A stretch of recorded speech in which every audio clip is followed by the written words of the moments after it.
Elon Musk et Donald Trump ont tenté une manœuvre d'intimidation contre les fonctionnaires fédéraux, mais l'opération s'est retournée contre eux de façon spectaculaire.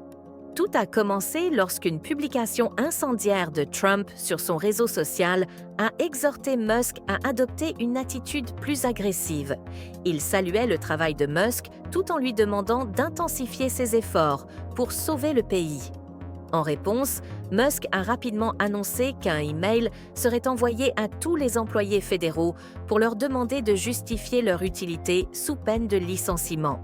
Chaque employé devait fournir un rapport détaillant ses réalisations de la semaine précédente, faute de quoi leur silence serait considéré comme une démission.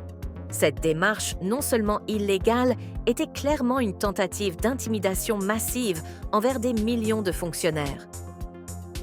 L'email, rédigé de manière précipitée, imposait un délai très court pour soumettre ces rapports aux supérieurs hiérarchiques.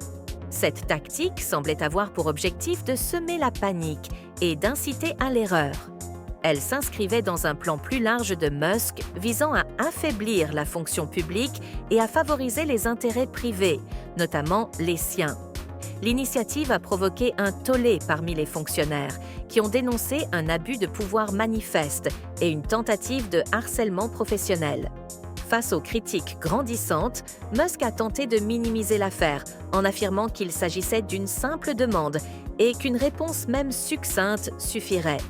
Pourtant, quelques instants plus tôt, cette demande s'accompagnait d'une menace explicite de licenciement.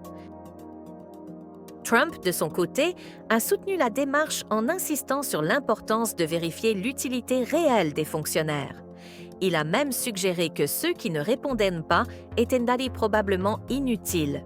Cette tentative faisait écho à son projet de réforme de l'administration, connu sous le nom de Schedule F, visant à épurer la fonction publique des employés jugés non loyaux. Cependant, l'opération a rapidement perdu toute crédibilité. Plusieurs agences gouvernementales, dont le FBI, le département de la Défense et la Sécurité intérieure, ont tout simplement ignoré la directive.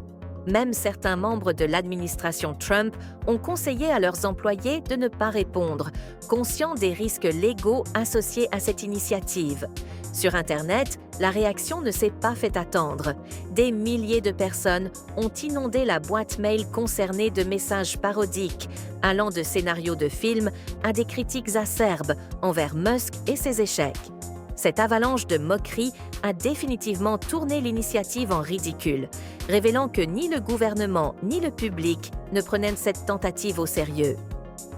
Face à ce fiasco, Musk a tenté de se justifier en affirmant qu'il ne s'agissait que d'un test inoffensif et s'est dit surpris par le nombre de personnes incapables d'envoyer une simple réponse.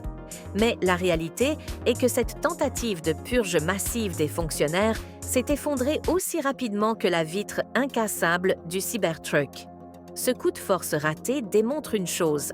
Malgré leur obsession pour le pouvoir et le contrôle, Trump et Musk ont échoué dans l'une des tâches les plus simples, licencier des gens. Une ironie lorsque l'on sait que Trump a bâti sa réputation sur la phrase « Vous êtes viré » et que Musk est connu pour ses licenciements massifs. Ce fiasco donne un aperçu de ce qu'ils pourraient tenter s'ils parvenaient à remodeler l'État à leur avantage, mais cette fois, leur arrogance et leur maladresse ont transformé leur plan en un immense échec.